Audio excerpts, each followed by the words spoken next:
Não sei o que aconteceu. Era pra eu levar ela pros vagalumes e ir embora. Você atravessa meio país com a pessoa. Ela precisava achar um sentido para a imunidade dela. Acho que eu estava começando a acreditar nessa história de cura. Ou então eu só queria ajudar ela. Aí a gente chegou. Achamos os vagalumes. Graças a ela, eles iam mesmo produzir uma cura.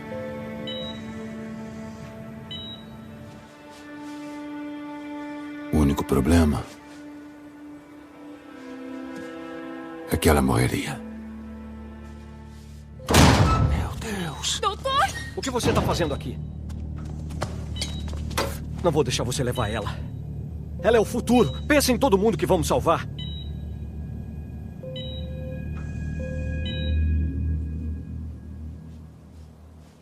Caramba, Joel. O que você fez? Salvei ela.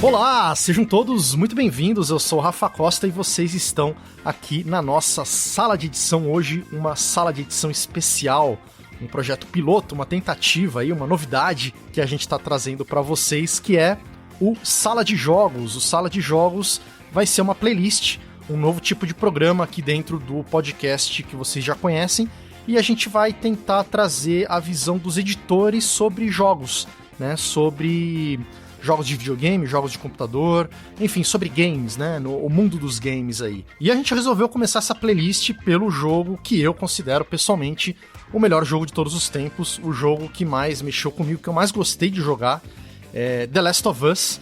E para isso a gente trouxe alguns convidados. E ao mesmo tempo o Marcelo Ferraz, meu grande parceiro de apresentação do podcast, acabou ficando de fora porque ele infelizmente ainda não jogou o jogo. Mas a ideia é que nos próximos episódios o Marcelo esteja com a gente aqui analisando também esses jogos, né? Essas edições de jogos. Mas para esse episódio então eu trouxe aqui amigos ilustres que também, obviamente, jogaram o jogo. Então eu tô aqui com o já conhecido de vocês, montador de cinema, Leopoldo Nakata. Seja bem-vindo, Leopoldo. Opa, valeu. GG aí, pessoal. GG, perdi essa. Não, em partida online, quando termina o jogo, o pessoal manda um GG, good game. É mesmo? Aham. Good game. Ah, que legal. Good game. Olha aí, eu sou entusiasta, mas não tenho o nível de Leopoldo Nakata. E também aqui, estreando no podcast Sala de Edição, agora Sala de Jogos, nessa playlist, nos dois ao mesmo tempo, a gente tem a presença aqui do Daniel Weber, que é também um montador de séries. Ele tem feito muitas séries. Ele é um rapaz que eu já conheci, já ouvi muito falar dele. Ele tá na Associação dos Montadores também. Não tive o prazer de conhecê-lo pessoalmente, mas ele está aqui para ajudar a gente. A gente conversou muito sobre o jogo e ele aceitou aí o nosso convite. Estou muito feliz de tê-lo aqui, Dani. Ô, Rafa, obrigado, cara. É muito prazer estar estreando aqui no Sala e vamos nessa. E por último, mas não menos importante, minha querida colega de produtora, a Bruna Matos. A Bruna Matos, que também trabalha lá na O2. A gente se conheceu, inclusive, por conta do podcast. Ela veio falar comigo lá. Ela me reconheceu um dia lá andando pela produtora. Então eu tive esse prazer de conhecer a Bruna. E, Bruna, muito feliz de ter você aqui. Fiquei feliz que você também jogou o jogo e que você, inclusive, até correu para terminar o jogo pra gente poder gravar esse episódio. Então, obrigado pela sua presença, Bruna. Oi, pessoal. Obrigada, Rafa, pelo convite. E é isso, The Last é meu jogo favorito e vambora.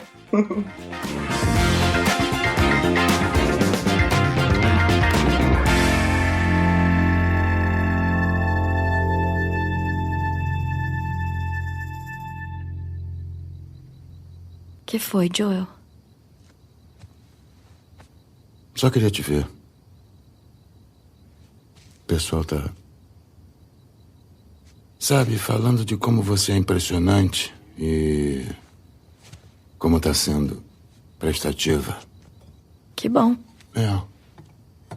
O Tom e eu saímos um dia desses, aí ele me contou uma piada que me fez lembrar de você. Era... Ah, droga, agora eu esqueci. Tinha a ver com um relógio. Como é que é? Joel, já tá meio tarde, eu tenho que acordar daqui a umas horas. Eu sei. Eu já vou te deixar em paz. Eu só quero te mostrar uma coisa. Espera só um segundo.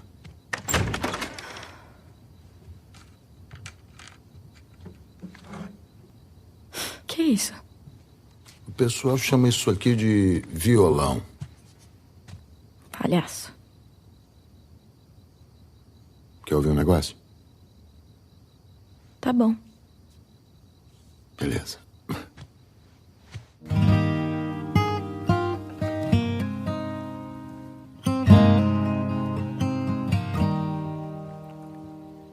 If I ever were to lose you, I'd surely lose myself. Everything I have found here, I'm not found by myself.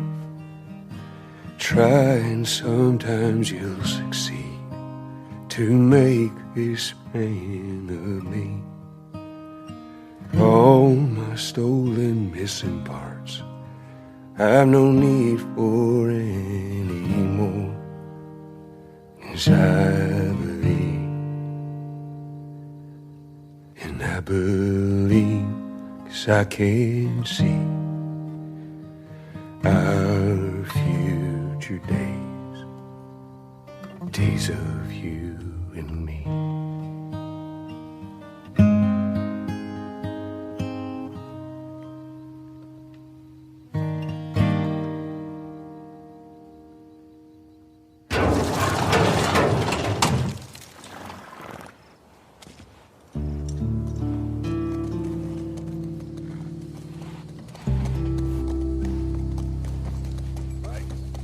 Bom, pessoal, então eu não sei, na verdade eu não sei nem por onde começar. Eu tô me sentindo aqui como se estivesse no primeiro episódio do Sala, porque a gente tá se propondo aqui uma ideia nova. Falei pro Marcelo, no começo ele falou, nossa, que louco e tal, né? Porque ele não é tanto do mundo dos jogos quanto... na verdade, nem eu sou tão assim. Eu tenho um PlayStation 4, tenho jogado bastante os jogos, ainda mais agora que esses jogos estão cada vez mais de história, né? Cada vez mais parecido com filmes, com longas, com séries. Então, e é isso que a gente tá trazendo aqui. E, enfim, surgiu essa ideia. Então, a gente tá aqui numa reunião de amigos pra ver o que sai, né? Pra ver essa conversa, se a gente consegue incluir aí a montagem, a edição. Eu sei que alguns aqui têm alguns pontos de vista muito interessantes sobre o jogo. Então, a gente pede, primeiro de tudo, essa compreensão de vocês nesse primeiro episódio. E, obviamente, eu acho que se você ainda não jogou o jogo e você quer jogar o jogo, seria importante que você tomasse cuidado. Enfim, a gente naturalmente vai falar da história do jogo. É uma história muito bonita, muito forte, muito impactante. O jogo é muito impactante. Se você tem pretensão de jogar ele e ainda não jogou, eu te aconselho a você dar um pause aí, guardar esse episódio e jogar primeiro o jogo, né, para depois ouvir sobre ele. Se você não, enfim, tá mais curioso, não acha que vai jogar ou até quer saber como é que é a história antes pra poder jogar, fica à vontade também pra continuar ouvindo, mas eu acho que é importante dar esse aviso logo de cara, porque é realmente muito frustrante, né? Se você recebe... Eu acho que acaba interferindo na jogabilidade, enfim, nas expectativas que cada um tem sobre o jogo, sobre a história, né?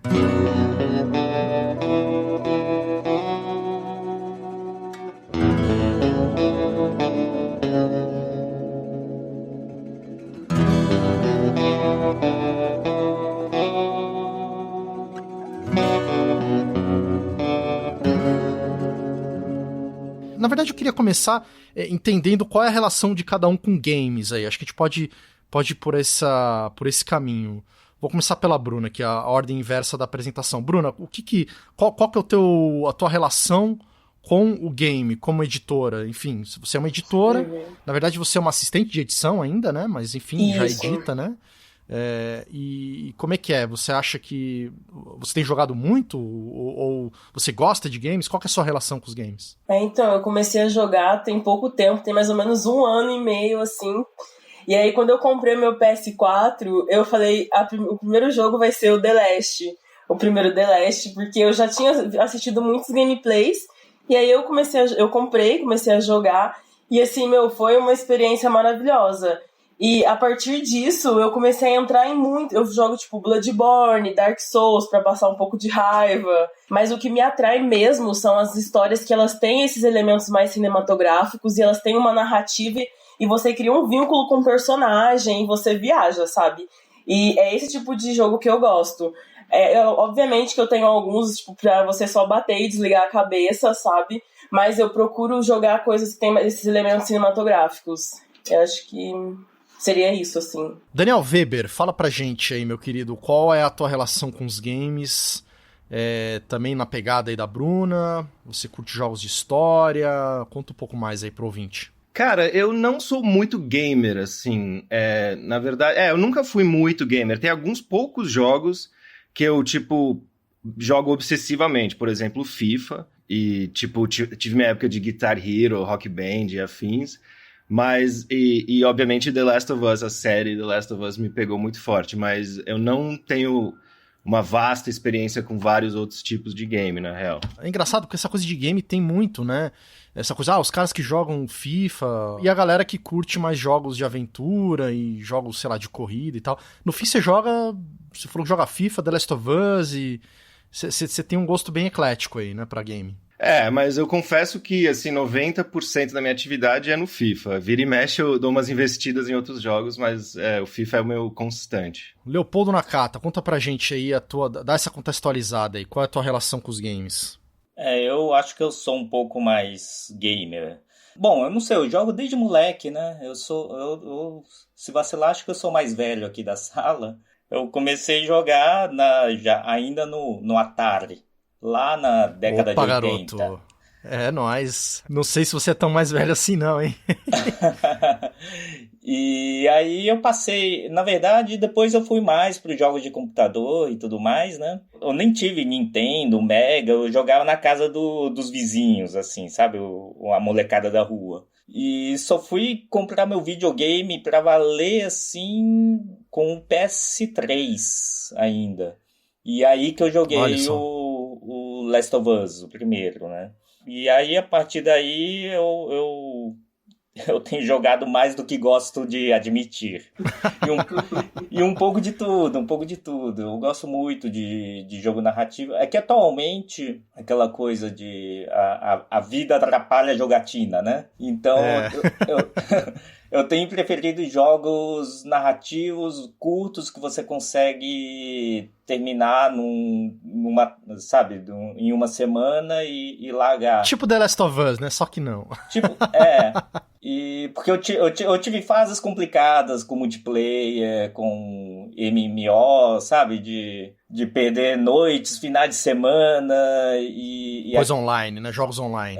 E que são feitas pra você viciar, sabe? Aquele tantinho de endorfina diário, assim, que aí eu passei por uma desintoxicação nos últimos anos, e aí eu tô preferindo mais esses single players mesmo. Meu nome é Leopoldo Nakata, eu estou há 15 dias sem jogar games online. Basicamente. Tá certo. Não, mas a gente brinca, mas é verdade. Às vezes é um perigo aí que sutil, né? Bem enfeitadinho, que não tem cara de perigo e realmente pode prejudicar aí, né?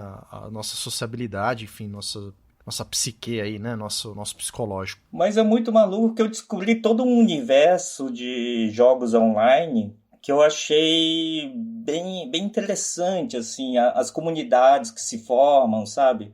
Mesmo as amizades que se tem, era maluco, porque na época eu chegava a jogar, assim, muito mais para falar com o pessoal, sabe? Eu entrava online, ficava jogando, aí o pessoal ia entrando e ficava falando da vida mais do que jogando. E aí tem todo um universo que é muito particular. Inclusive eu tô com um projeto de uma série, de um sitcom de uma gaming house, sabe? Desenvolvendo pela O2, inclusive. Aí justamente por isso, por essa experiência meio maluca que nunca imaginei que existisse, assim, sabe? E que você vivenciou. De certa maneira, assim, né? Que eu não tenho mais 20 anos para poder dedicar minha vida para isso, né? Então, mas eu pelo menos conheci um lado que é gigante e pouca gente que não tá ligada a isso conhece, sabe? Interessante, hein? Interessante. E esse projeto, você falou que tá sendo desenvolvido pela O2, é isso? É isso.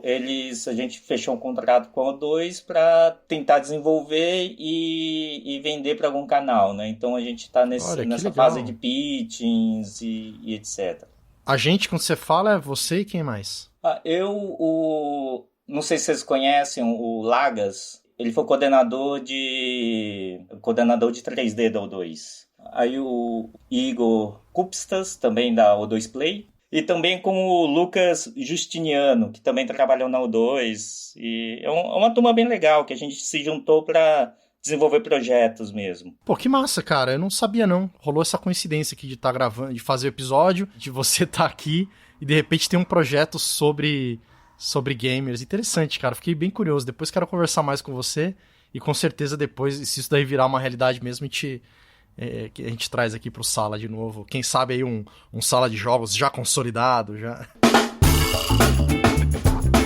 A maior plataforma de ensino online continua aqui no Sala de Edição, trazendo descontos especiais para você, ouvinte. É isso aí, pessoal. Nós estamos falando do AV Makers, a maior plataforma de cursos de audiovisual online em português. E você, ouvinte do Sala de Edição, tem uma página exclusiva com descontos. Então entra lá em avmakers.com.br/sala e aproveita. São mais de 100 cursos com mais de 400 horas de conteúdo sobre câmeras, softwares, motion graphics, color grading, linguagem audiovisual, fotografia, direção de fotografia e muito mais. E muito importante falar, o AV Makers dá pra você 7 dias de garantia. Você faz a sua assinatura e, se por acaso não gostar, pode cancelar, que eles vão devolver o seu dinheiro. Marcelão, isso é o que eu chamo de confiar no próprio taco, hein, meu querido?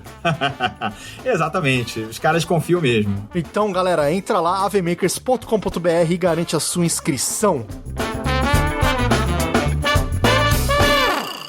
Bom, falando um pouco de mim, então, eu também me identifiquei, Léo, eu comecei no Atari, eu lembro até hoje, o dia que... Eu cheguei a jogar o telejogo, que era antes do Atari, na casa de uns amigos, mas eu era muito pequeno, assim, minha lembrança é muito vaga disso, mas eu lembro, assim, lembro do console e tal, mas aí um tio meu me deu um Atari e eu, fissurei, né, como toda criança que tenha tido a chance de jogar um Atari... Enfim, na infância não existia, né, videogame, aquilo era tudo muito novo. E aí eu tive uma fase bem forte e tal, mas aí fiquei uns tempos sem console, por dificuldade financeira nos 90, né?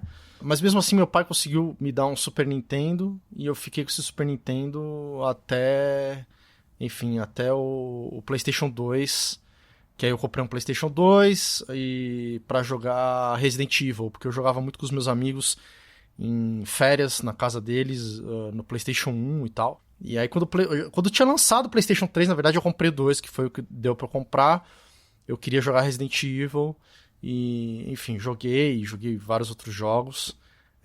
Aí dei uma acalmada, fiquei um tempão sem, sei lá, uns 6 anos sem jogar. E aí fiquei namorando, comprar o Play 3 e tal, não sei o quê. E aí veio o Play 4. Aí quando veio o Play 4 eu não lembro exatamente o porquê, que me deu, que bichinho que coçou aqui, que eu resolvi, falei, quer saber?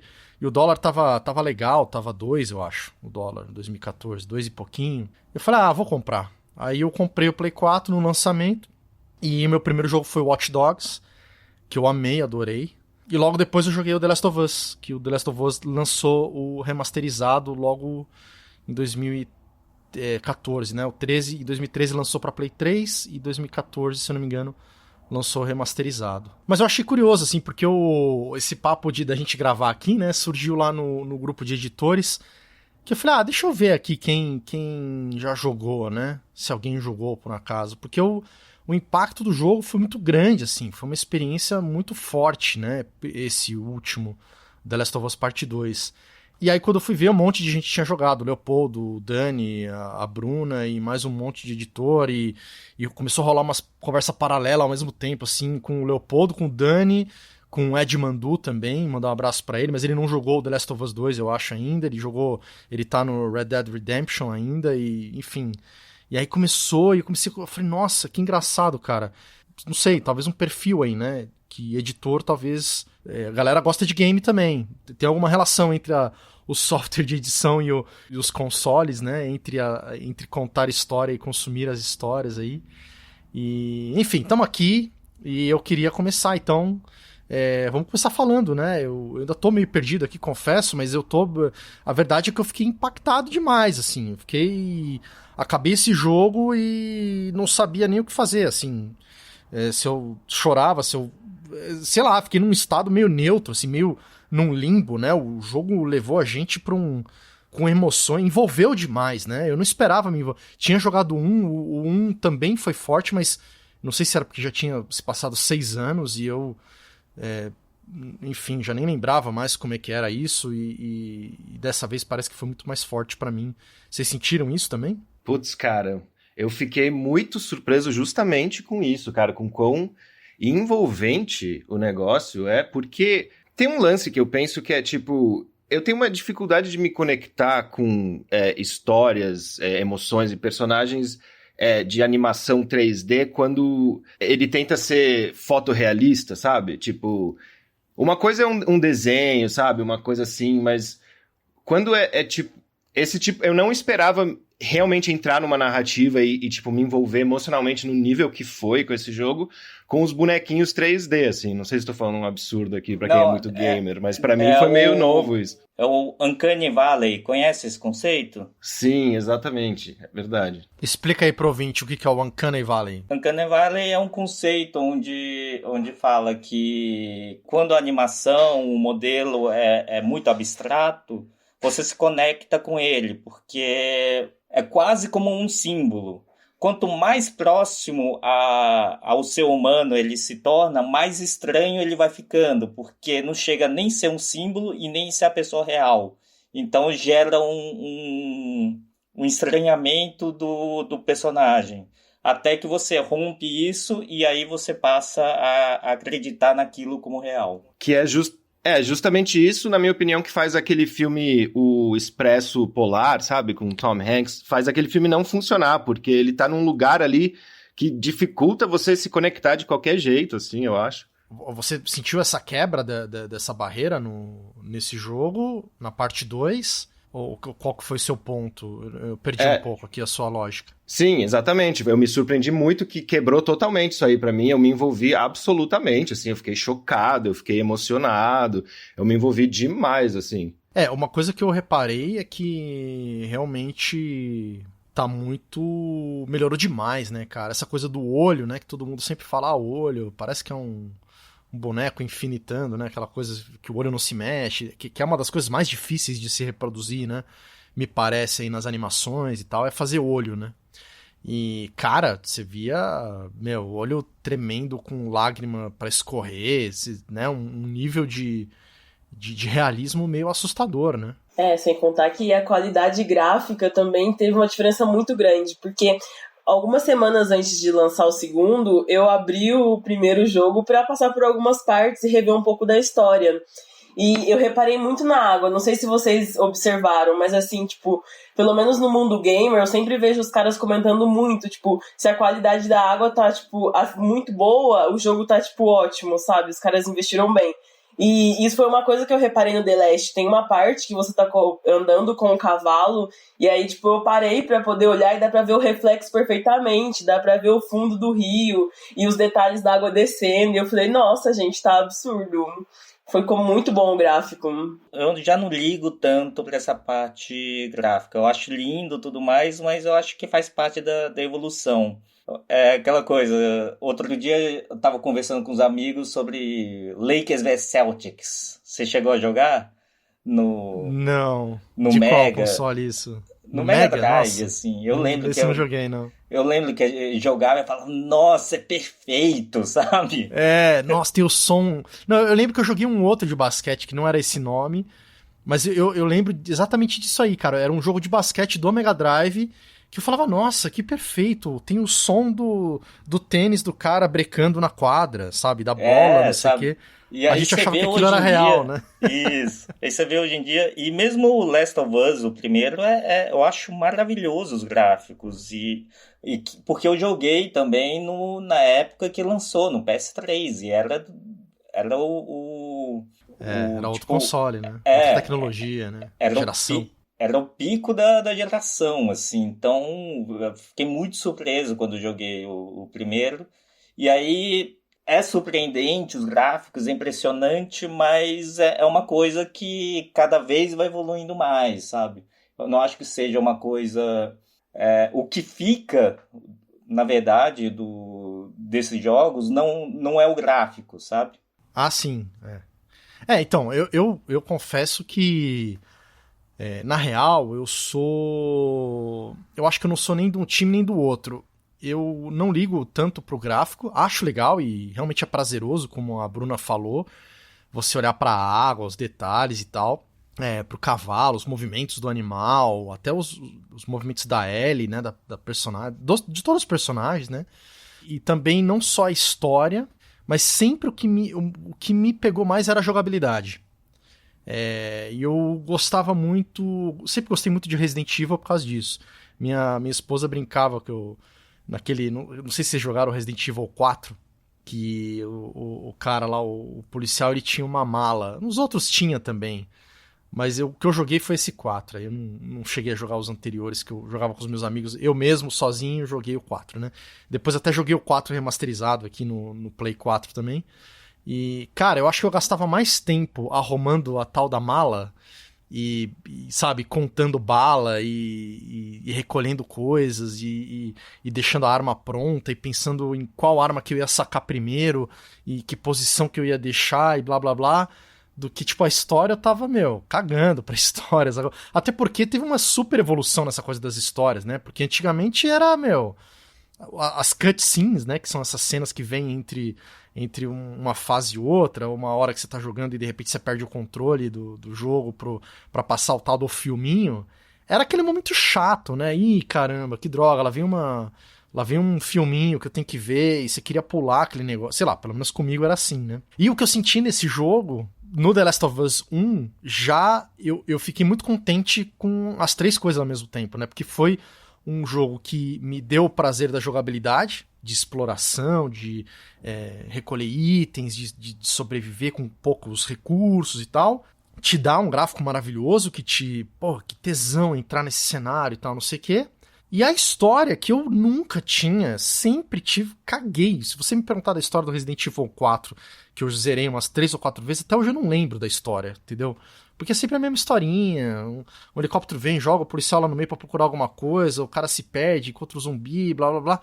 E o The Last of Us, cara, ele é um livro, ele é um filme, ele é uma... Eu não sei nem descrever, cara, ele é um... Cara, é um puta de um roteiro foda, né? Então, quando juntou esses três elementos, já lá naquela época, lá, eu já curti pra caramba. E aí, quando veio esse segundo, eu nem pensei meia vez, eu comprei pré-venda, enfim, e tava que nem a Bruna, a gente se falou, né, Bruna? A gente tava contando, compartilhando stories com o reloginho da... Eu lembro de ter visto um stories da Bruna com a contagem regressiva do lançamento do jogo no PlayStation dela. Foi, nossa, eu tava muito ansiosa, não aguentava mais esperar. E aí foi bem curioso, porque eu joguei até a parte que aquilo acontece, né? Que acontece o acidente com o Joel lá. E aí depois disso eu não consegui jogar mais. Eu fiquei uma semana sem abrir o jogo, porque eu precisava assimilar o que tinha acontecido. Eu fiquei, como que a Naughty Dog faz isso comigo? Aí eu comecei a pensar sobre o roteiro, né? E eu fiquei assim, o que eles estão querendo mostrar pra gente com esse roteiro? E aí eu fui pra um outro ponto e, depois de uma semana com raiva, voltei a abrir e continuei jogando. Vocês moram perto daqui? Poucas horas morro abaixo. Deviam voltar com a gente pra reabastecer antes de ir. Obrigada. Eu sou a Mel, aliás. Tommy, esse é meu irmão. Joel.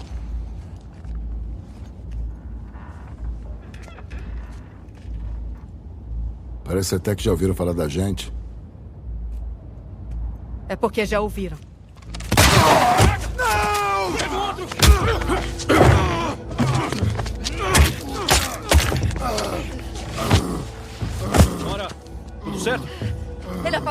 Segura ele!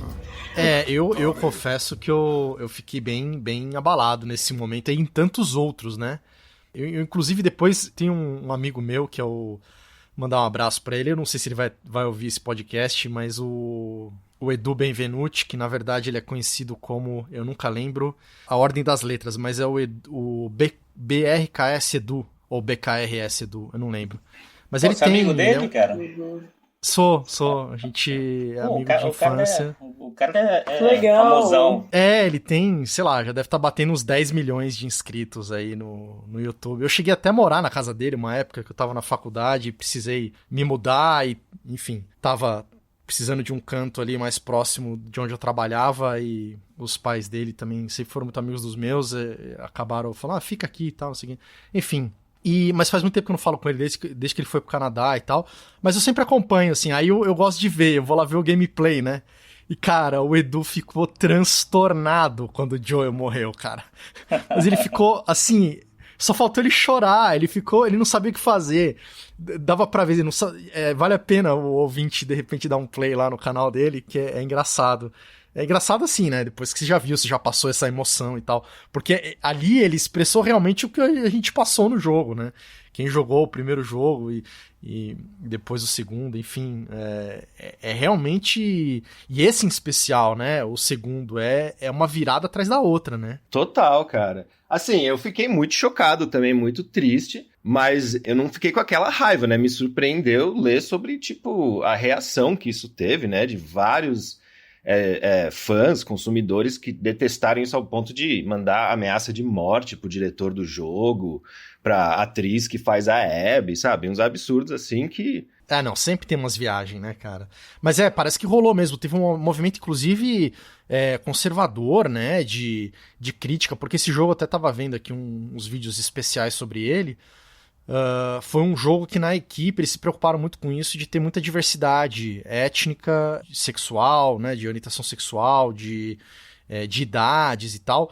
E é um jogo que, você tem, né, uma personagem que se mostra homossexual, né, se assume, né. Eu não lembro se no primeiro jogo ela tinha dado a entender alguma coisa desse tipo, mas acho que foi mais nesse jogo agora. É na DLC só. Exato. Que ela joga com a menina, um jogo extra que tem, né, que é um intermediário, né. Isso, verdade. Left Behind. Left Behind, é verdade. Mas aí, enfim, a menina com quem ela se relaciona, enfim, fala da religião dela, dos costumes, não sei o quê. Aí você tem a Abby, que é uma menina que, enfim, vai se transformando, vira um mulherão gigante, fora dos padrões de beleza, de feminilidade, né? Vira um brucutu e muita gente achou que ela era...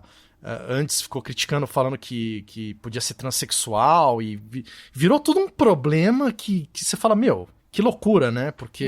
Gerou muita polêmica por muitos preconceitos. Toda coisa LGBTQ, que a galera caiu matando em cima, porque a comunidade gamer, queira ou não, é muito preconceituosa ainda, né? E conservadora, né? E conservadora, claro. Eu li um artigo interessante falando muito da coisa da comunidade geek nerd, que era uma coisa que era uma comunidade muito... sofria muito bullying, era uma coisa um pouco... Era a minoria, entre aspas, né? E que hoje em dia eles ganharam. Hoje em dia todo mundo sabe quem são os Vingadores, sabe? Isso nos anos 80 era coisa de nerd. E hoje em dia eles ganharam. E tem rolado uma coisa que é a coisa meio... Paulo Freire, né? Que o oprimido vai se tornar o opressor, né? Que como eles cresceram e ganharam, digamos assim, passaram um pouco a coisa um pouco do incel, sabe? Querem impor, né? Se vingar. Agora é a nossa vez, né? É um pouco assim, sabe? Então tem esse monte de preconceito, que é uma parte da comunidade, obviamente, né? E que rolou, e o pessoal caiu muito em cima desse jogo por causa disso. E várias coisinhas, na verdade, é que teve um vazamento da história antes do jogo, que o pessoal ficou sabendo da morte do Joel antes de lançar o jogo e já começou o hate mail antes do lançamento, por exemplo, né? Ah, entendi. Eu soube que teve os vazamentos, mas eu fiquei naquelas bem... Eu lembrei da época do Game of Thrones, que a gente fugia das redes sociais pra não receber spoiler, né? Ah, não, eu também fugi. Eu não tava acessando nenhum site, nenhuma comunidade de game, de nada, que era pra não correr risco de receber nada da história, cara. Então eu consegui me livrar, mas realmente imagina a raiva da galera, né? Ah, eu também não vi nada. E essa coisa do Joel, que enfim, já não lembro quem falou aqui, acho que é a Bruna, né? Não, de ficar com raiva e tal. Não, acho que foi o Dani mesmo. Eu não fiquei com raiva, mas de fato é até engraçado. É aquela velha história, né? O filme, a série, ele tem esse poder, né?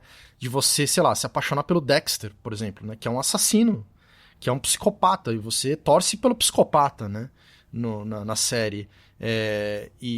Então você acaba... O audiovisual, ele tem esse poder, né? De criar essa empatia. Muita gente questiona, né, sobre o Joel, sobre as escolhas dele, sobre o perfil dele, né, as atrocidades que ele cometeu e tal, e como se tudo fosse justificável, né, e de fato ele não é um homem perfeito, assim como todos nós, e esteve bem errado em vários... Mas é inegável que a gente criou uma relação com ele, assim como criamos com a Ellie, e rola, né, um choque. Imagino que essa galera saber que o cara morreu antes de começar o jogo não deve ter sido fácil de engolir, né? E depois teve todo um lance também que eu achei complicado de... Eles lançaram um trailer propositalmente enganoso, onde o Joel aparecia numa parte que dava a impressão que o Joel ia acompanhar a Ellie nessa aventura. E aí quando você joga o jogo, quando é a parte onde no trailer aparece o Joel, na verdade é o Jesse. E aí também causou um reboliço aí nas redes sociais, sabe? Ah, mas vou te falar, ó, essa galera aí não tá com nada, desculpa quem tá ouvindo aí se revoltou com o jogo, mas eu achei demais, me surpreendeu assim do começo ao fim, eu adorei não saber de nada e adorei todas as surpresas também, e enfim, queria que a gente falasse um pouco mais disso, né? Da história. Eu sei que o Léo aí, ele... Foi até legal quando a gente começou a conversar, né, Leopoldo? Sobre você conseguiu enxergar, talvez pela sua facilidade, enfim, você monta longas e tal, você conseguiu... Até uma curiosidade, o jogo, ele tem, não sei se vocês sabem, mas acho que só de cutscene tem mais de 8 horas de cutscene. Se você juntar todos os videozinhos que passam entre uma fase e outra, você tem 8 horas. Enfim, praticamente é uma obra audiovisual que você, enfim, interage em alguns momentos, né? Praticamente isso, né? E a gente conversou sobre a ordem dessa história, né, Leopoldo? Você estava falando que você tinha algumas críticas à, entre aspas, montagem do jogo, montagem da história do jogo. Eu queria que você falasse um pouco mais sobre isso. Porque assim, eu sou muito fã do primeiro jogo. Eu acho que tem... Pra mim, o primeiro jogo é um jogo quase que perfeito em termos de história, de construção de personagem, de estrutura. Narrativamente, eu acho impecável o jogo. Como vai construindo a relação entre o Joel e a Ellie, como você vai se importando com cada um, e como vai construindo a narrativa, onde o Joel perdeu a filha e encontra a Ellie, e onde o início faz referência com o final, as escolhas que cada personagem toma. Para mim, ele é um jogo beira a perfeição nesse aspecto. Tudo se encaixa de uma maneira com que você entenda cada personagem. E as decisões que acaba levando ao final do jogo são decisões altamente complexas, difíceis de resolver e polêmicas. E por mais que você não possa escolher a decisão dos personagens, ou você mesmo não concordando ou concordando com o personagem, você entende por que foi tomada a decisão. Então, é um jogo que, para mim, ele é uma história fechada e muito bem amarrada. E eu tava com muito medo essa segunda parte, como eles iam desenvolver a partir disso. E eu achei que a decisão deles foi extremamente corajosa. Eu só tenho a louvar essa ousadia deles. Nessa segunda parte, eu achei que a história se desenvolveu de uma maneira menos natural que a primeira, onde eu achei que eles queriam desenvolver que, em vez dos personagens guiarem a história, eu senti que foi o contrário. Eles tinham uma história onde os personagens reagiam a ela. Então, muitas das escolhas que os personagens fazem durante a história, eu não achei natural dos personagens. Concordando ou não concordando, no primeiro eu entendia. Nesse, eu tive mais dificuldade de entender as escolhas dos personagens. Cara, eu concordo bastante com o Léo, assim, eu não tinha muita expectativa, assim, eu gostei muito do primeiro jogo, mas eu não tava, assim, tão investido em que direção a história tomaria, mas enquanto eu jogava, eu não pude deixar de perceber, né, que rola, assim, uma dissonância narrativa, um pouco, que, tipo, ao mesmo tempo que, igualzinho o Léo falou, no primeiro jogo tudo tem sentido, uma coisa vai levando a outra, os personagens vão sendo construídos de um jeito que você entende porque eles fazem as coisas e no final tudo tem um sentido maior, né? Nesse jogo, assim, no final parece ser a mensagem do jogo que a vingança não satisfaz, que a violência nunca é um bom caminho, só que ao mesmo tempo, enquanto você joga, o jogo, tipo, te convida a explodir cachorro, dar facada no olho e se divertir muito no processo, né? Tipo, no primeiro jogo tem um dilema moral muito complexo, né? Em torno da decisão do Joel no final de salvar a Ellie. É, tipo, super polêmica a decisão dele, é uma coisa muito delicada. Nesse jogo, a Ellie é uma sádica, tanto a Ellie quanto a Abby, né? Assassina centenas de pessoas. E tem uma outra vez na história em que ela se compadece com a Mel, a namorada do Owen lá, porque ela tá grávida, mas, sabe, no geral é tipo, a mensagem moral se perde no meio de uma sanguinolência que é feita pra ser divertida e viciante. É que não existe dilema nesse jogo, entendeu?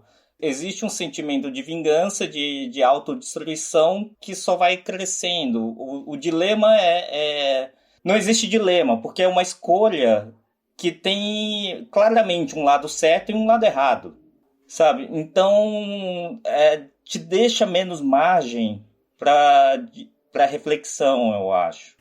Eu concordo com você, eu concordo, e o que eu acho, na verdade, é que pra mim, não ficou, assim, ficou claro que eu estava do lado errado o tempo todo. Não tinha o lado certo e o lado errado. O jogo te joga, assim, aperte o foda-se e sai explodindo o cachorro, que no Dani falou, entendeu? E, vai matar todo mundo de tudo que é tribo e não pergunta, mata, enfia a faca na grávida e depois vê que tá grávida e assim, e vai até o final, assim, ao ponto de às vezes a gente querer largar, eu cheguei a largar o controle, eu falei, não vou fazer isso. E o jogo te obriga, porque se você não fizer, o jogo não continua. Então, eu senti isso também. Enfim, só pra completar, eu senti isso que ele quer te mostrar que é justamente isso, a vingança não leva a nada e que isso não compensa e que... Eu achei muito legal essa mensagem de que, olha, existe o outro lado, sabe? Você tá matando esses caras, mas de repente você começa a jogar com a inimiga e aí você começa a ver o lado da inimiga, que quem é o inimigo é você. E aí você já não sabe quem você quer matar, né?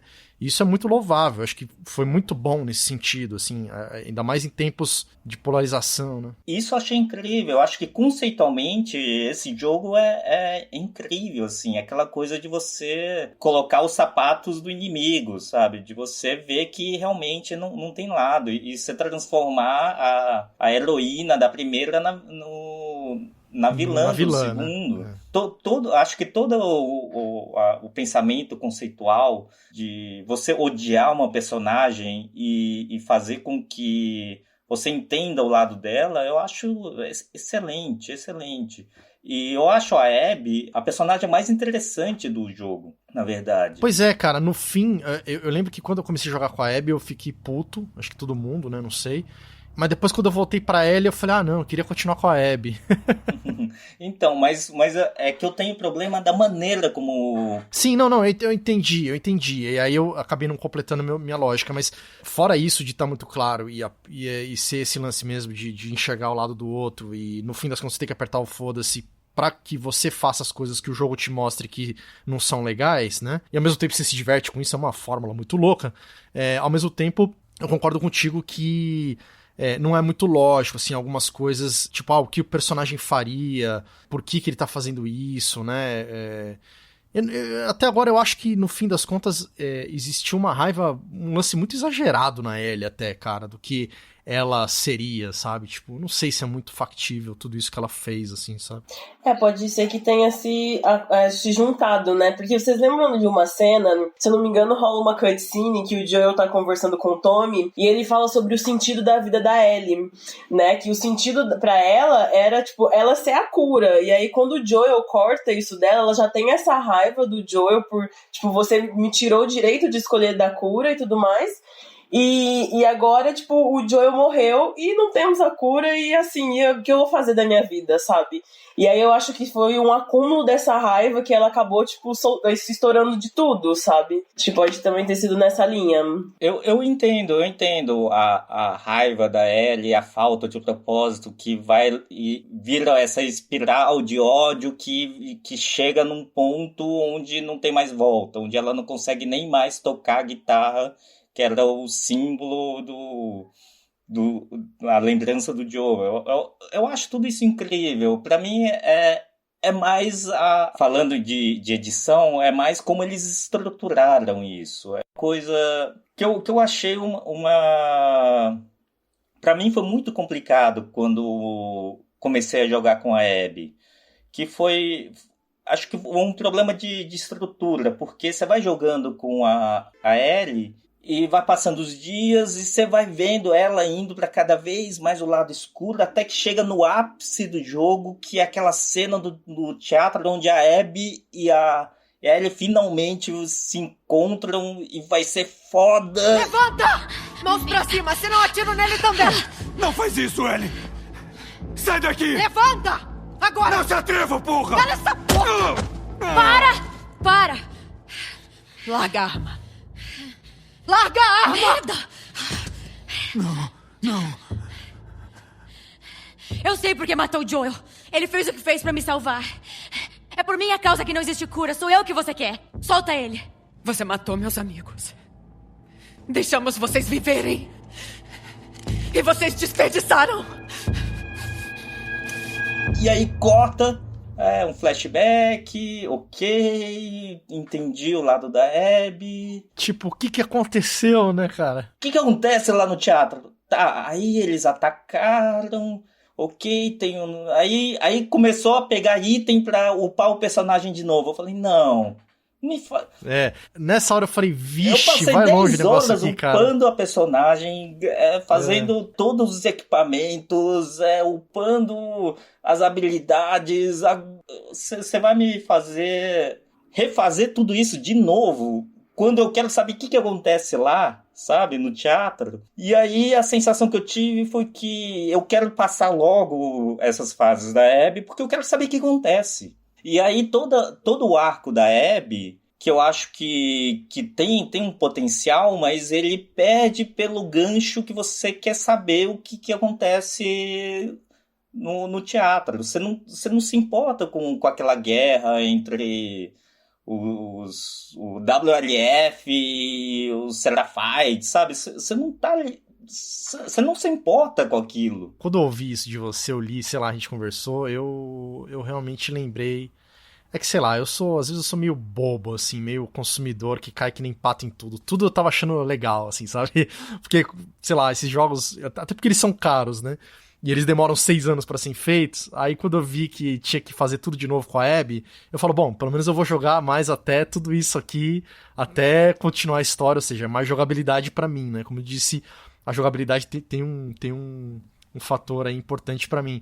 Mas eu realmente acho que, pensando na montagem do jogo, né, seria muito mais interessante se, mesmo que tivessem mantido essa estrutura, mas que, sei lá, interrompesse em algum outro momento menos fatídico, né? E aí você vai pra Abby, e aí você vê a Abby chegando no tal do teatro. Aí você fala, as histórias vão se encontrar aqui, ferrou, vai dar treta. E aí eu não sei como eles resolveriam isso, né? Porque você joga com um ou joga com o outro, mas... Quer ver outro problema? Mas eu achei que poderia ser mais interessante. Quer ver outro problema que pra mim é um problema de estrutura? A Ellie vai matando todos os amigos da Abby. Mata sei lá, e só Owen, depois você vai conhecer eles direito, o né? Manny, tipo, perde todos os amigos, mata até a grávida, o cachorro. A Alice, né? E quando você mata todos os personagens, você não tá se importando com esses personagens. Você nem sabe quem é. Você não sabe quem é, você não sente a morte deles como... Por isso que eu digo, o jogo ele se preocupou em te dizer, olha aí, ó, você fica machucando as pessoas, depois você vai ver, era uma pessoa, tinha relacionamento, tinha sentimento, tinha amor, era um humano também, né? Mas eu também concordo com você que seria muito mais legal se...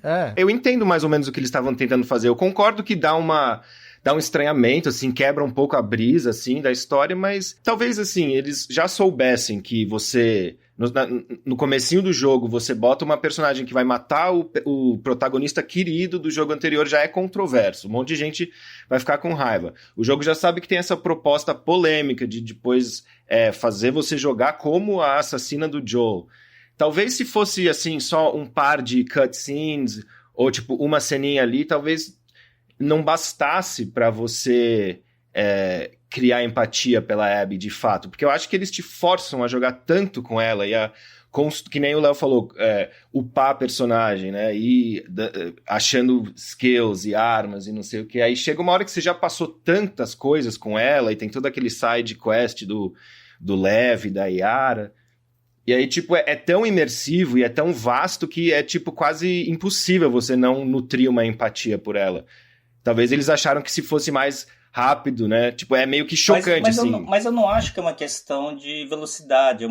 Eu acho que entra muito tarde a empatia com a Abby. Entra no momento onde a merda já tá feita e você já não importa mais, entendeu? Esse é a minha grande questão, assim. Você não se importa com as mortes que vão acontecendo, como no primeiro jogo, cada morte era muito chocante, sabe? Desde a Tess, a Marlene, o Henry, o Sam, sabe? Todas as mortes importavam. Nesse, não. Nesse você tá meio cagando.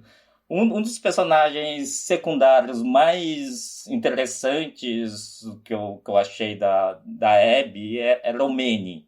Mais simpáticos, por exemplo, que dividia o quarto com ela. Quando ele morre com o tiro do Tommy, você não nem sente nada, sabe? O Jesse também, o Jesse morre e você não, sabe, passa muito batido. E aí eu achei essas construções um pouco levianas, sabe? Do tipo... Você quer tanto falar sobre como da perda e da vingança, como isso realmente abala a pessoa e de repente estão morrendo todos os seus melhores amigos e você como jogador nem se importa muito, sabe? Você vai passando. Isso eu achei bem complicado em termos de estrutura mesmo. Você mata antes de... Você não constrói a morte desses personagens. E nem as relações direito. E mesmo a Abby com o Lev, né?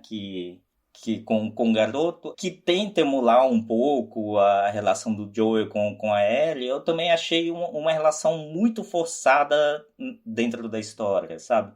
Aquele tipo de decisão de construção com o objetivo de provar um ponto... De traçar um paralelo, né? Mais do que você realmente acreditar na história, sabe? Tem vários, né, desses pontos aí. A gravidez da Mel com a gravidez da Tina, você tem o melhor amigo lá, o Jesse com o Manny, você tem vários paralelos, né, de gente cada uma vai matando, né, ou cuidando. Mas que não chega a construir narrativamente não. Você acha que se tivesse menos personagem... Eu achei que foi muito, muito intenso, né? Toda hora mudava a história, você tava num outro ponto, tipo, 4 anos antes, 3 dias depois, não sei o que. Às vezes eu me confundia nisso daí um pouco. Então, talvez muito personagem ou talvez você ter uma relação mais intensa com os personagens. Por exemplo, a coisa do Lev é um personagem que entra no último quarto do jogo, sabe? É difícil você construir uma relação parecida com o Joel e a Ellie, que levou um jogo inteiro e no último quarto de história. A minha sensação, eu lembro quando eu tava passando por essas coisas, eu falo, estão querendo me convencer de que a menina é boazinha pra eu ficar... Obviamente, todo mundo sacou, né? Querem que eu veja o outro lado e tal. E aí é isso, entendeu? No fim, eu gostei de jogar mais com a Abby até. Mais até pela jogabilidade até. E mas também porque eu curtia, assim, a história dela também. É que é uma personagem muito interessante, que você pega, é uma personagem... que eu acho uma personagem muito complexa, que é uma personagem que foi moldada pra vingança, inclusive fisicamente. E eu achei incrível o design do personagem, aquela coisa dela ser... Um viking, né? Tem um único objetivo, mas porque tem um único objetivo na vida que é a vingança, sabe? Ela construiu o corpo pra isso. E quando ela consegue finalmente a vingança, é uma personagem que fica perdida. E que ela perdeu o amor da vida dela por causa da vingança, sabe? E depois ela se perde e ela se reencontra depois com o Lev, mas eu achei toda essa relação um pouco falsa. Qual o seu nome? Abby.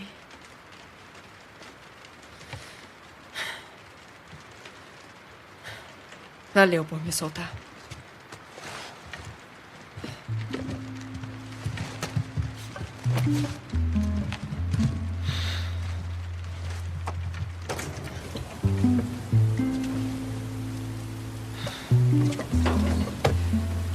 Essa área é muito visada. Mesmo com ela nesse estado. Vocês têm que sair daqui amanhã. Vamos ficar bem. Tá. Fazendo jogando ideias, assim, pra mim seria muito mais interessante, por exemplo, se o que causasse a mudança da Abby não fosse algo externo como o Lev. E sim, imagina se ela que tivesse grávida e não a Mel. Aí sim é uma mudança do personagem que eu acreditaria, sabe? Porque é algo muito mais forte, intrínseco dela, do que de repente ela ficar boazinha com um inimigo da vida dela, sabe? Em questão de 2 dias, né? Uma coisa que me incomodou também foi assim, tá lá o Joe e o Tommy andando, de repente encontram a Abby e do nada ele aceita aí, sabe, com o grupo da Abby, vamos se reunir todo mundo lá porque a gente tem um lugar seguro e os dois vão com toda a vivência que eles tinham, sabe? Pra mim também foi uma coisa que ficou falha no roteiro. Cara? Muito patinho, sabe? Eu fiquei, nossa, foi péssima essa escolha. Mas de tudo que a gente tava falando aqui, eu fiquei pensando, imagina se eles tivessem tomado a decisão de inverter, né? E assim, você meio que tem uma passagem rápida pela Ellie, e aí você já mata o Joel no personagem da Abby. Ia ser horrível, mas acho que poderia ser interessante também. Ia ser meio... Eu acho que aí ele te põe em dilema, sabe? Que realmente você não quer, mas você entende por que ela está fazendo, sabe? Eu acho que faltou essa construção mesmo. Eu não sei, uma pergunta, curiosidade. Em quantas horas vocês terminaram o jogo? Vocês chegaram a ver, não? A primeira vez que eu joguei, acho que foi 37. 37. Porque eu vi... não sei, acho que eu fui nessa base também, de 26, 27 horas, alguma coisa assim. Que eu vi que parece que a média é isso mesmo, né? Mas pra você ter uma ideia, como eu sou meio... Eu gosto desse tipo de jogo e tal, e o meu eu acabei em 57 horas. E não foi porque... e não foi porque eu tive dificuldade, fiquei morrendo, não passava de fase e tal. É porque realmente eu explorava tudo, tá ligado? Principalmente naquela parte de Seattle ali, com cavalo, com a... né, que você fica todo maravilhado com aquele visual.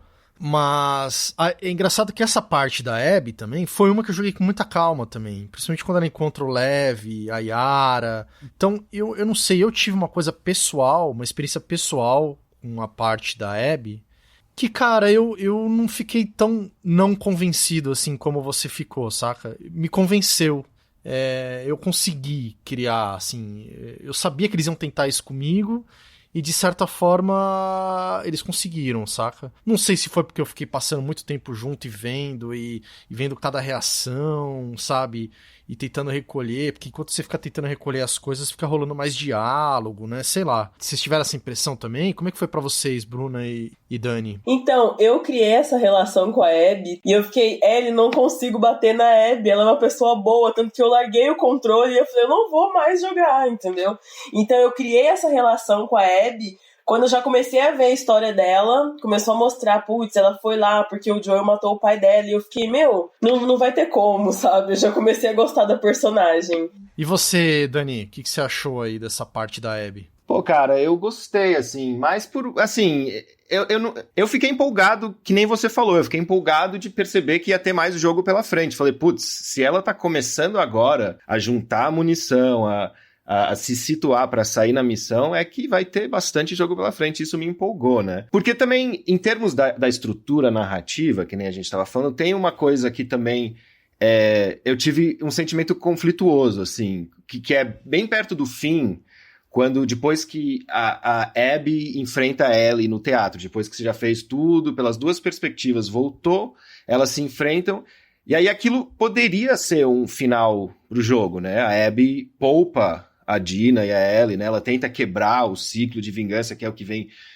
levando todo mundo nesse caminho.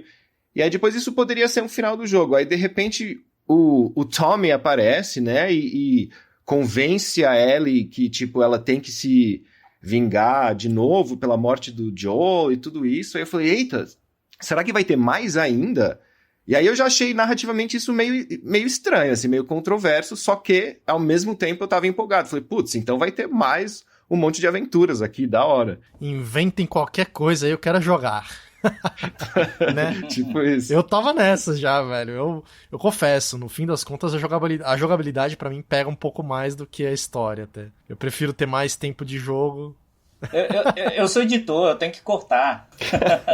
Né? Não, tá sobrando aqui. Não, cai fora. Mas às vezes às vezes a gente tem que encher umas linguiças também, né, cara?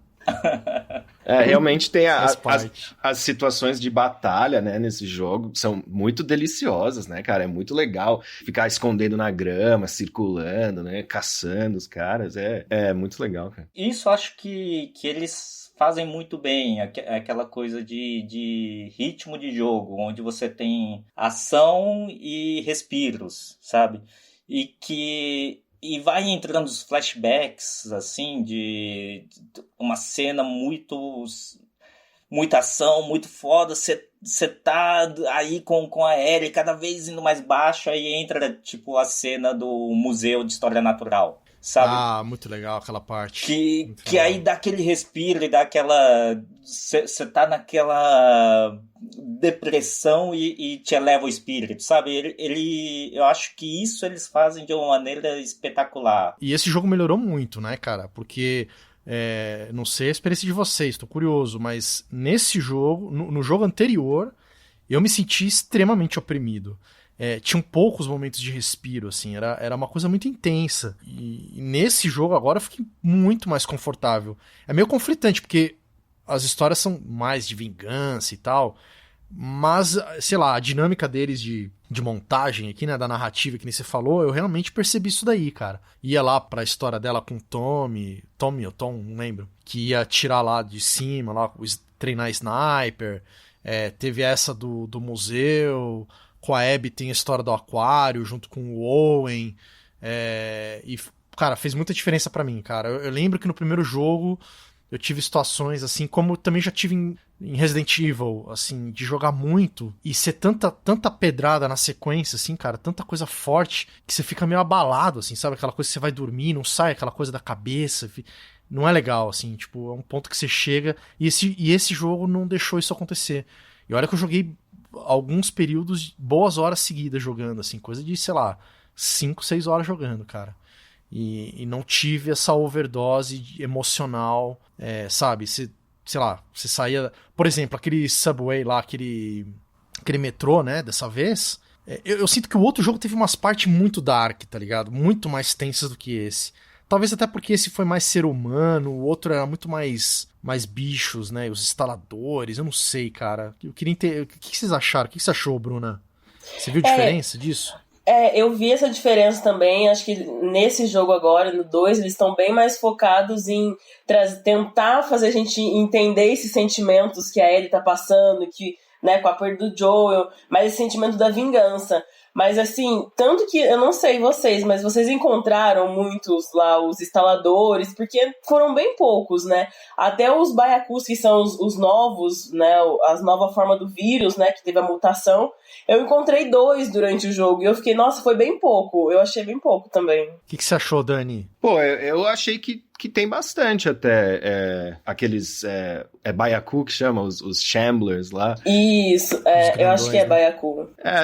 Não sei, eu não senti que tinha poucos, não. Não sei. Mas no geral, assim, você sentiu, com essa coisa que o Nakata falou dos respiros e tal, a dinâmica geral foi mais tranquila ou você sentiu mais opressor? É um jogo bastante opressor, né? Ele te faz se sentir bem mal, né? Tipo, tem horas ali que você... Tensão, é correria, é medo, é gritaria, e fora o aspecto emocional, que é porrada, pós-porrada, né?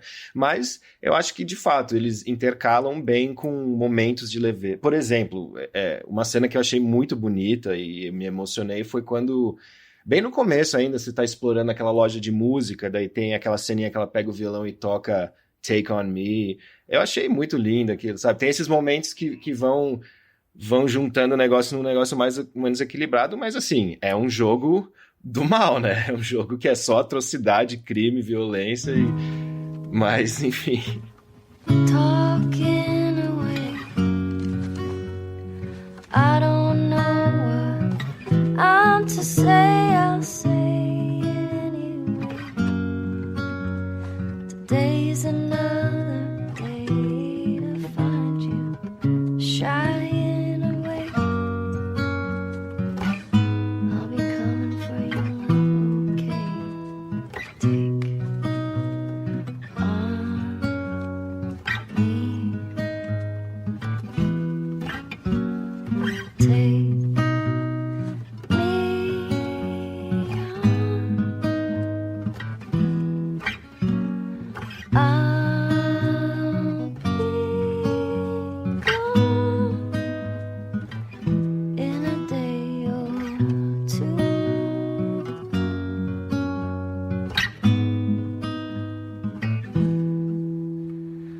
Uma coisa que eu achei muito interessante, cara, só não exatamente ligado a esse pensamento, mas como a gente estava falando de estrutura narrativa, eu não sei se isso é muito comum em outros games desse tipo, mas eu achei muito legal o jeito que as personagens têm uns traumas, e aí eles colocam esses traumas como situações recorrentes, jogáveis, né? Que é tipo a Abby no corredor ali do hospital, quando ela vai encontrar o pai dela morto, né? Que você joga umas 3 vezes aquela mesma situação com pequenas variações, né? E aí tem um eco no final quando a Ellie, né, deixa de salvar o Joel e ela revive isso. Eu achei muito bacana isso aí. Tipo, como artifício narrativo pra envolver você e entender os pontos, sabe? Eu achei uma boa ideia. Como eu falei, não sei se isso já foi usado em outros jogos e eu não tô sabendo, mas eu nunca tinha visto isso desse jeito. Você forçado a entender a natureza repetitiva e cíclica, né, de um trauma desses. Não, de fato, assim... Mesmo considerando essas críticas do Nakata, eu concordo com várias delas e tal, o fato é que realmente os caras são foda, né? Os caras conseguem te colocar no meio da emoção do negócio, por mais que você fique confuso, queira resolver alguma coisa que ficou pra trás, etc. Não tem ambiente que não, sabe, você não se envolve, você não saca? Você não fala assim, essa parte é fácil, essa parte é tranquila, né? Você fica mais tranquilo, obviamente que não ia, sei lá, até mesmo lá naquele zoológico lá, no Parque dos Dinossauros, você não sabe se vai acontecer alguma coisa, pode acontecer alguma coisa do nada, né? Inclusive depois eu comecei a jogar o jogo de novo, com todas as armas, né? Que você tem essa opção de começar o jogo com todos os skills que você juntou. Mas eu fui no modo fácil dessa vez pra não ter dor de cabeça, né? Não fui louco que nem o Daniel Weber aí, que foi no Survivor máximo, né? Que modo que você foi? Você foi no mais difícil, né, Daniel? Na verdade eu joguei 3 vezes, né? Eu joguei no normal, daí no Hard Plus e aí no Survivor Plus de novo, porque, pandemia, quarentena, vício. Caraca, mano, isso aqui é coragem, bicho. Te admiro. Mas enfim, eu passei de novo, e não sei como é que foi a sua sensação, mas assim, por isso que eu quis aproveitar cada milímetro do jogo, sabe? Cada segundo, porque... E eu joguei essas 57 horas iniciais. Porque, cara, depois quando você volta, não tem mais aquilo, sabe? Tipo, é um jogo de jogar uma vez só, sabe? Você pode até se divertir depois... Porque você tá mais habilidoso em matar as pessoas, os bichos e tal, e, né, você tá dominando o controle ali e tal, e cheio de armas e mais potentes, né, pra você, enfim, se livrar das situações todas. Mas assim, você já sabe o que vai acontecer, aí você, enfim, você já não tem muita paciência pra história, porque você já lembra da história. Eu não tive, enfim, tô jogando até pra caçar os troféus que faltaram e tal. Aí eu vi a importância de realmente você viver aquela experiência, sabe? Sem ter spoilers, sem... E eu não sei vocês, eu joguei com fone. Eu tenho um fone do PlayStation que eu comprei na época também.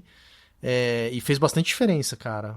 Uma imersão absurda, assim. Eu joguei de fone também. Sempre fone, assim. Eu também fone, luz apagada, assim, celular desligado, porque, sabe, é o momento que eu tô, assim, no jogo só. Concentração total. Eu até tenho alguns amigos que às vezes eles gostam de ficar conversando na party, e eu valorizo muito, sabe, essas cenas de cutscene, porque a galera se dedicou, e às vezes o pessoal tá falando, eu falo, gente, eu vou sair da party porque eu quero ver aqui a cutscene, daqui a pouco eu volto, porque é um momento, assim, muito bom. E uma coisa que eu queria falar, que o Dani comentou sobre reviver os momentos das cenas, né, que você volta no passado, um jogo que foi lançado agora, que tá fazendo isso, é o Tsushima, não sei se vocês chegaram a ver, mas eu tô jogando algumas horas já, e ele revive alguns momentos, sabe? Tipo, tem alguns momentos que você senta pra meditar numa banheira lá com o samurai, e aí você volta e joga, tipo, com ele e o tio quando ele tá aprendendo a lutar, sabe? Então a galera acho que tá tentando trabalhar isso aí nos próximos jogos. Era só um adendo mesmo. É um recurso até comum, na verdade. Mesmo God of War, sabe? Tem a coisa do trauma de ter perdido a família, e aí você joga no psique do personagem. Tem vários jogos que utilizam esse recurso. Até, sei lá, no Batman, sabe? Que você entra numa memória, numa alucinação do passado, que revive o trauma que a pessoa teve, sabe?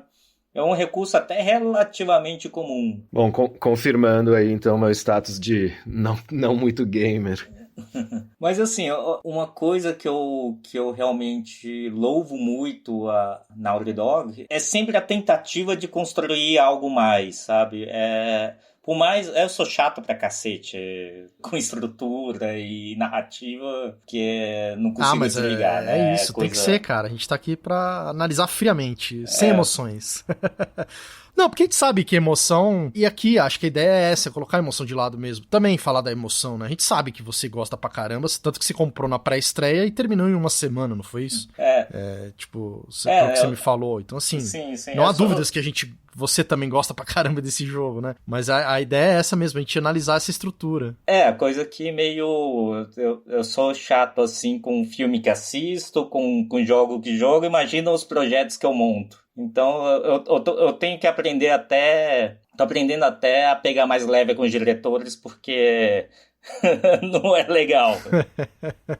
É bom. Eu diria que pegar leve com o diretor é um bom conselho a ser tomado.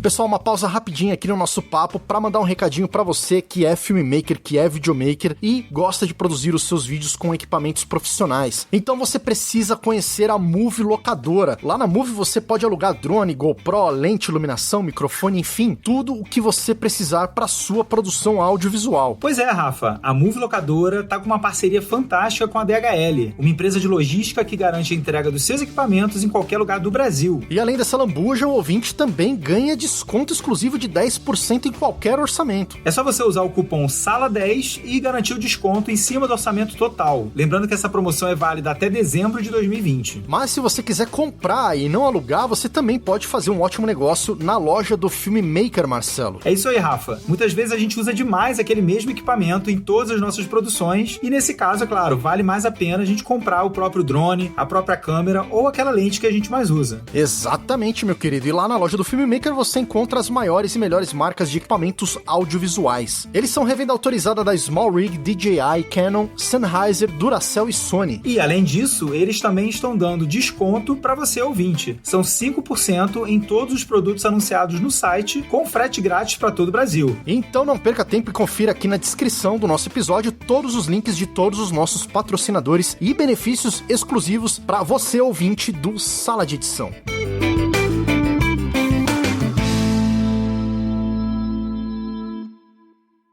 Afinal, como diz o Humberto Martins, quem aceita de primeira é maconheiro, né? É coisa de maconheiro aceitar de primeira. Porra, o cara jogar um jogo desse, falar que é a melhor coisa do mundo e não criticar nada, pô, meu, né? Ou qualquer obra, né? Pô, o diretor passou anos pensando naquilo. Passou, sabe, decupando cada cena e tudo mais. E aí você vê 5 minutos e já falar que tá errado é complicado, sabe? Mesma coisa, mesmo eu sendo chato pra cacete com esse jogo, não, que a estrutura tá errada. Mas tá errada, como? Eles passaram anos escrevendo esse roteiro, sabe? É meio também um pouco... ousadia minha falar que, sabe, não funciona. Não, é que você sabe? fala das sensações que você sentiu, né? De coisas que você sentiu. Uhum. Não necessariamente... Obviamente nunca vai agradar a todo mundo em todos os pontos, né? Mas, enfim, é isso. No fim, é um monte de gente fazendo e eu acho que no fim das contas foi super agradável. Eu também fiquei... Na verdade, eu não fiquei com esse receio de medo, vai continuar... Lógico, né? Sempre tem a possibilidade, como Matrix, por exemplo, que foi piorando com o tempo, como tantos outros casos de filmes e tal, ou filmes que resolveram refazer, coisas que não precisavam ter existido, né? E eu sou dos poucos chatos também que não gosta do primeiro Matrix. Mas fica pra próxima. Do primeiro você não gostou? Não. Entendi. Fica pra próxima. Mas assim, eu sou do time de tipo assim, cara, melhor ter pra eu ver qual é, sabe, do que... Porque o primeiro jogo foi sensacional, eu queria jogar de novo, entendeu? E digo mais, eu torço para que tenha um 3 aí, uma parte 3. Eu acho que deixou brecha. Imagina uma parte 3 pra jogar com a Abby. Ia ser bem legal. Seria interessante, Seria a continuação mais odiada na internet, com certeza. O que você acha, Dani? Eu acho muito provável, né, cara? Do jeito que vendeu, foi um sucesso muito grande, né? Tá sendo. A Naughty Dog curte, né? O Uncharted, por exemplo, foi até o 4, né? Tipo, eles sabem explorar o mercado. Foi o The Last of Us 2 foi o jogo mais vendido da história, né?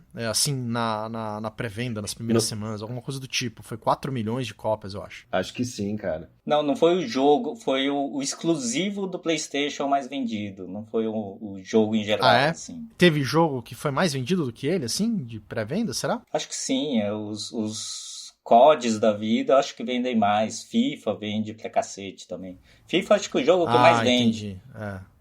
Saquei, é verdade. Mas mesmo assim, né, cara, 4 milhões de cópias numa pré-venda é número, hein, bicho? E um jogo muito complicado, um jogo adulto, sabe? Uma temática foda. Eu considero esse jogo quase que um equivalente a uma experiência de ver um filme do Lars von Trier, sabe? Pode crer. Isso. Uma boa comparação. É uma experiência, sei lá, ver um filme do Honey, que tipo, é um filme, é um jogo que te faz mal, assim, e não é fácil vender isso. Eu tenho um amigo que jogou o jogo e a gente conversando, ele falou, puta, eu acho o jogo excelente, mas eu não recomendo pra absolutamente ninguém no mundo jogar.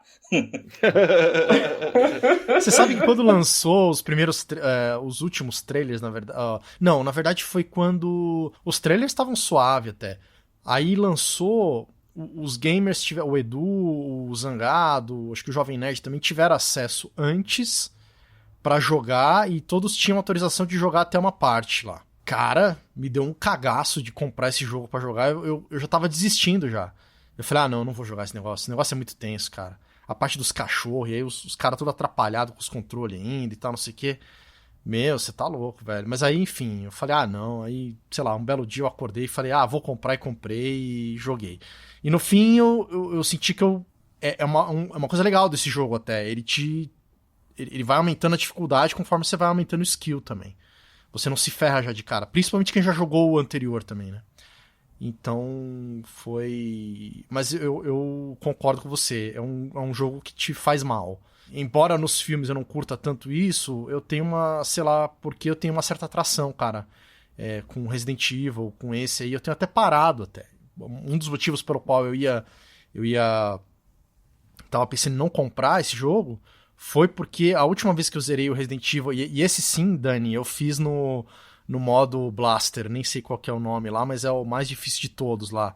E foi um processo meio traumático, cara, pra mim, porque no começo era divertido e tal, do meio pro final, cara, tinha umas coisas que não tava dando pra passar, assim, passei 2-3 horas pra passar de uns trechos, e tipo, eu não posso desligar esse negócio e, sabe, meio aí naquela onda do Nakata ali, sabe, começa, sei lá, afetar a tua cabeça o negócio, sabe, a tal da adrenalina e... É bizarro. Até voltando um pouco no assunto, quando você falou daquilo, cara, eu lembrei da primeira vez que eu tive uma experiência online, que eu nunca fui de jogar Counter-Strike, essas coisas aí, mas aí eu lembro do Watch Dogs, quando eu joguei a primeira vez, pra ganhar uma medalha lá, um troféu X lá, você tem que fazer umas paradas online, você tem que hackear um sujeito, o jogo te coloca em confronto com outro jogador aleatório, e vocês ficam no mesmo cenário e você tem que hackear o cara e o cara não pode te descobrir. Maluco, aquilo dá uma adrenalina, uma emoção, e é bem no que você falou, Nakata, é viciante. Eu comecei a jogar uma vez atrás da outra. Cara, se você não toma cuidado, o bagulho te faz mal. Sei bem, viu? É assim mesmo, eu jogo Bloodborne e Bloodborne tem um modo online, né, e aí tem o famoso PVP, né, que é o player versus player, e assim, quando eu fico sem PSN pra jogar online, pra tirar PVP com o pessoal, eu fico assim, nossa, o que eu vou fazer hoje? Você fica muito mal acostumado. Você tá louco. Eu não me coloco nessa posição não, meu. Sim, tem o horário do PVP e aí a gente fica aguardando.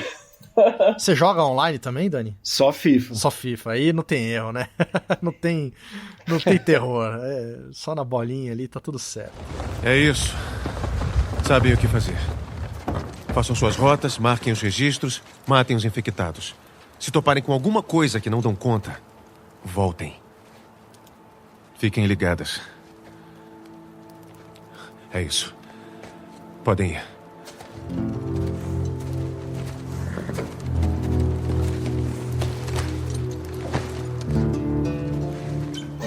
Eu ia falar um negocinho que eu não sei se vocês repararam, que eu acho que é muito válido, assim, como elementos do jogo, né, que te falam, que conduzem também essa narrativa, que quando você tá indo pro final e você vai enfrentar, vai bater na Abby e tudo mais, não sei se vocês repararam, mas o barco da Abby, ele tá virado pra praia, assim, pra seguir em frente, e o barco da Ellie tá ancorado, assim, ele tá, tipo, meio que perto da areia, virado pra areia. E aí eu fiquei... E quando a Ellie perdeu os dedos, eu ainda fiquei pensando assim, nossa, qual o sentido de perder os dedos nesse roteiro, né? E depois que eu fui entender que era por conta do violão e tudo mais, e eu achei muito boa essa sacada, porque o jogo ele meio que começa como ele termina, né? Que é, assim, na primeira cena da abertura, é o Joel, tipo, limpando o violão, e no final do jogo é, tipo, a Ellie indo embora e o foco no violão de novo, inclusive o violão fica de um lado de um vaso de plantas mortas, aí eu fiquei, meu Deus, eu achei isso daí muito bom. Agora, uma coisa ninguém pensou, né? Porque foi até bem curioso você falar disso, eu até tinha esquecido. Mas um fato curioso é que eu também não tenho o meu dedinho da mão esquerda.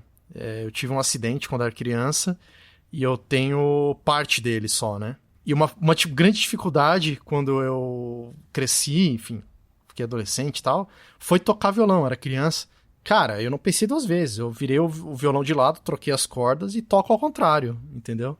Você já ouviu falar de um violonista chamado Django Reinhardt? Não. É um violonista de jazz, acho que década de 30, 40, que ele só tem 3 dedos, que nem a Ellie.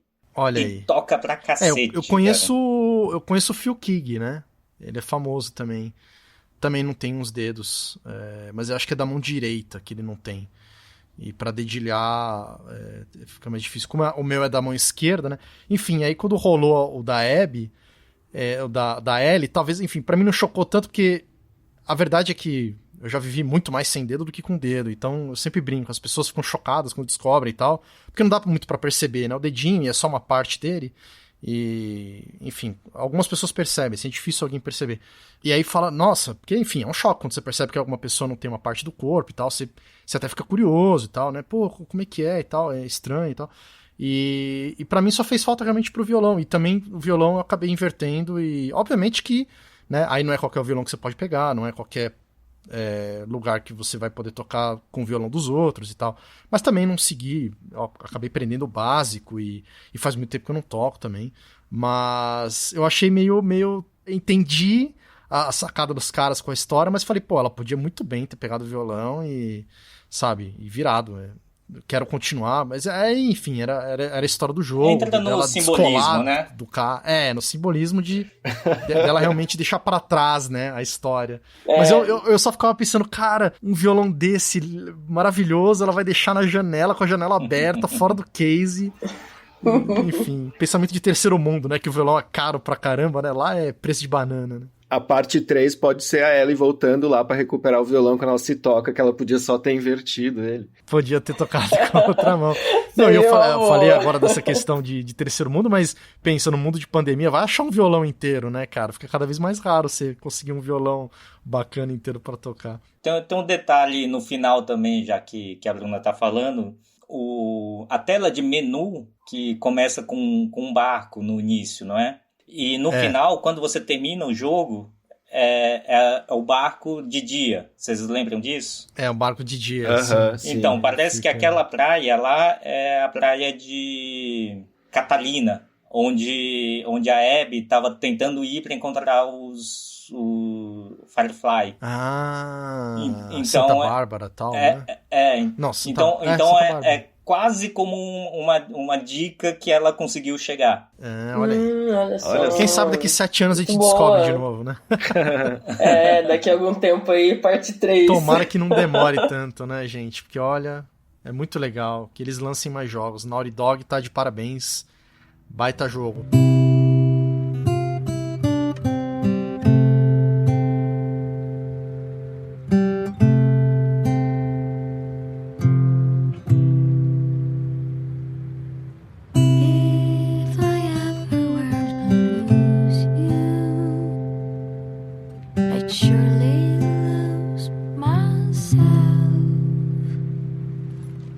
Se você fosse dar uma nota, ô Nakata, que nota se daria pro jogo?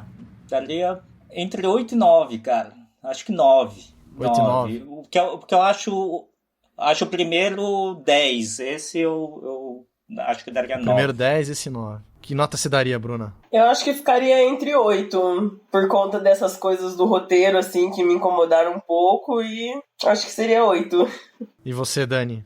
Cara, acho que eu daria um 9. Eu gostei muito. Só não dou um 10 porque não dá pra jogar futebol dentro do jogo, mas...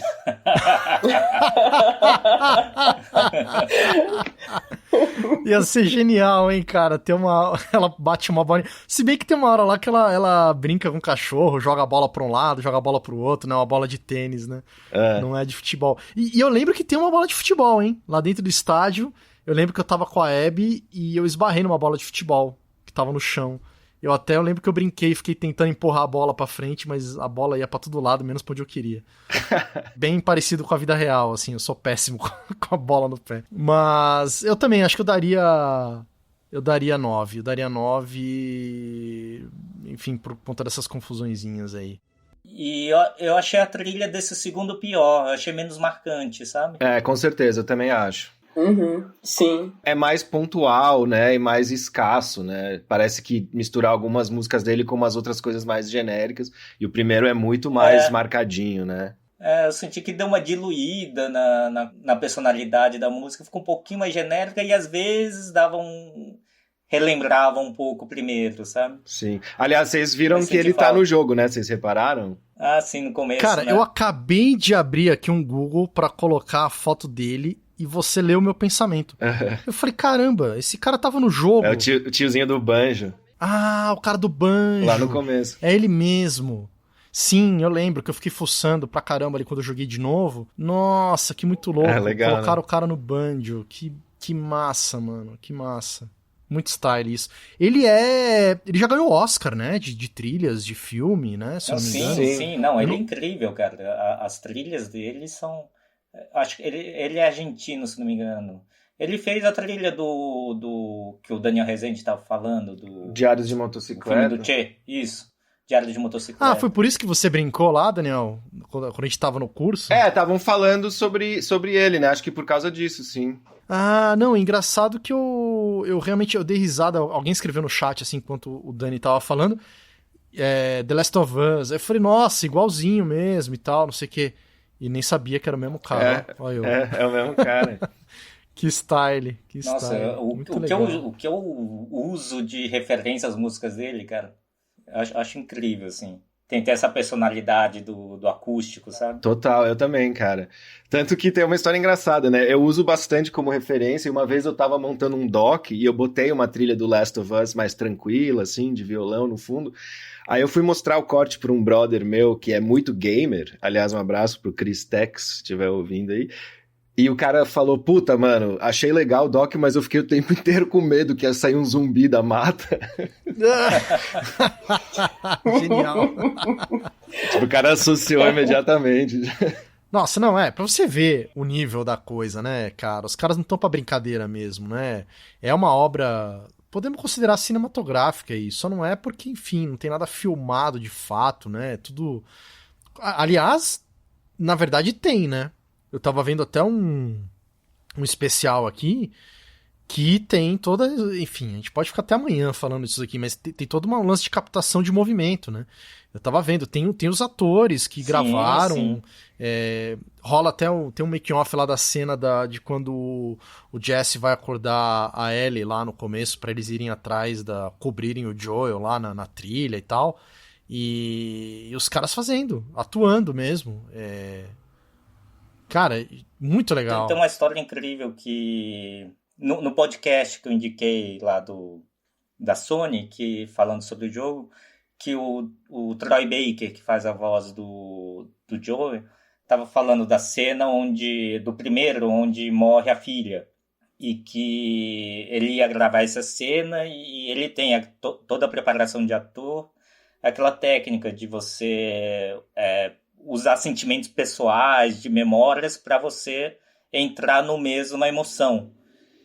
E aí ele entrou numa emoção e fez a cena do tipo... Ele falando, puta, foi incrível. Eu não conseguia parar de chorar e foi muito forte para ele. Foi foda, assim. E aí terminou e aí o diretor falou, não, ótimo, take 2. Aí o cara... Porra, mas eu entreguei aqui e...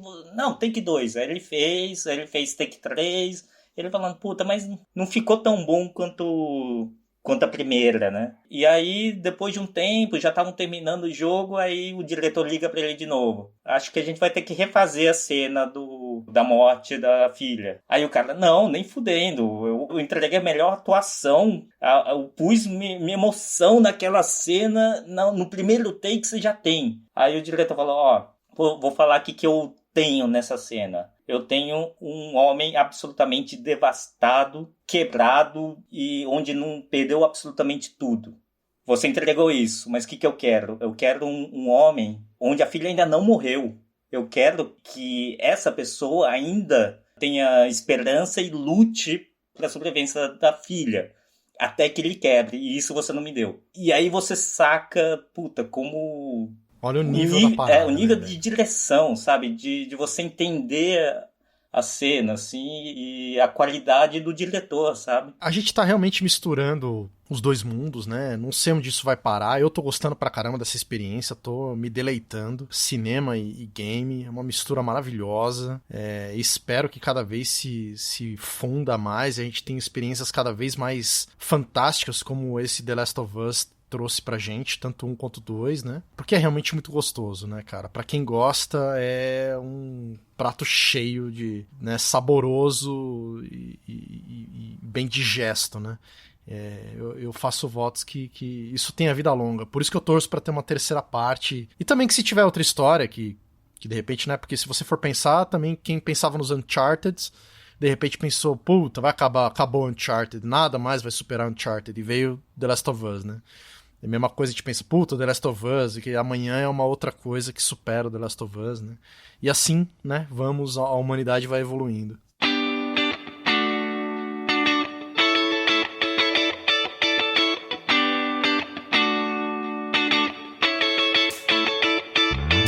Muito bem, senhoras e senhores, agradecemos a sua audiência, a sua paciência. Esperamos que você tenha gostado deste projeto piloto, essa tentativa aqui, este ensaio que a gente resolveu fazer gravando e já disponibilizando para vocês.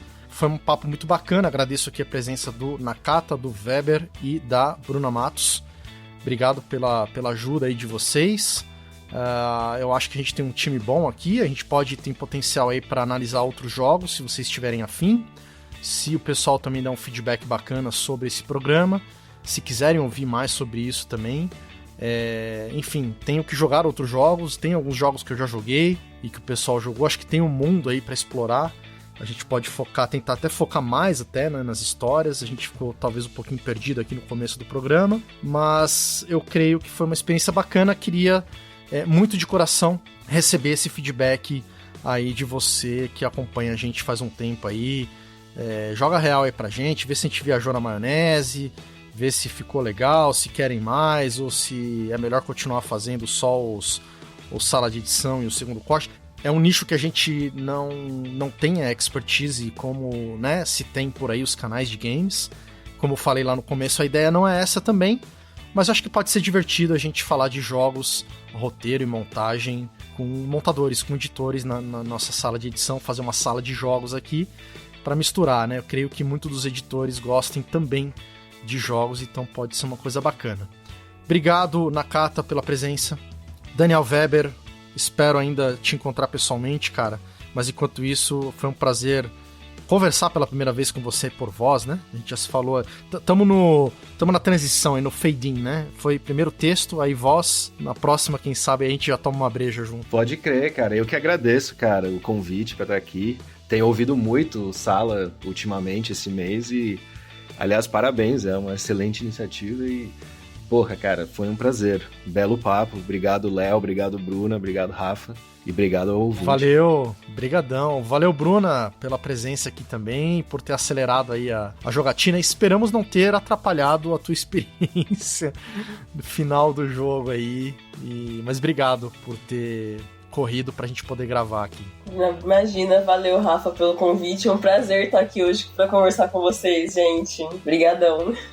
E obrigado, acima de tudo, por estarem se expondo aí nesse modelo sem pé nem cabeça, nesse novo molde aí, se arriscando junto comigo aqui. E agradecer também o Marcelão, que deu todo o apoio aí pra eu seguir em frente. Ele vai estar nos outros jogos que ele estiver jogando, que ele puder comentar também, ele vai estar com a gente aí. Enfim, continue aí com os episódios normais do Sala e até uma próxima oportunidade a gente volta aí com o Sala de Jogos. Valeu!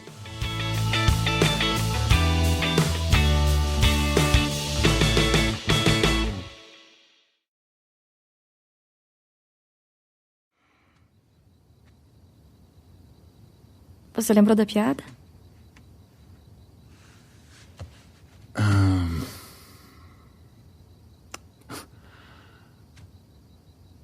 Por que é ruim jogar relógio fora?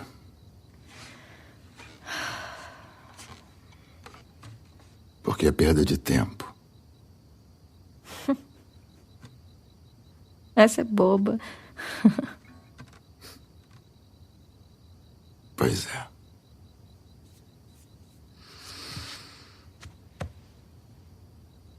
Boa noite.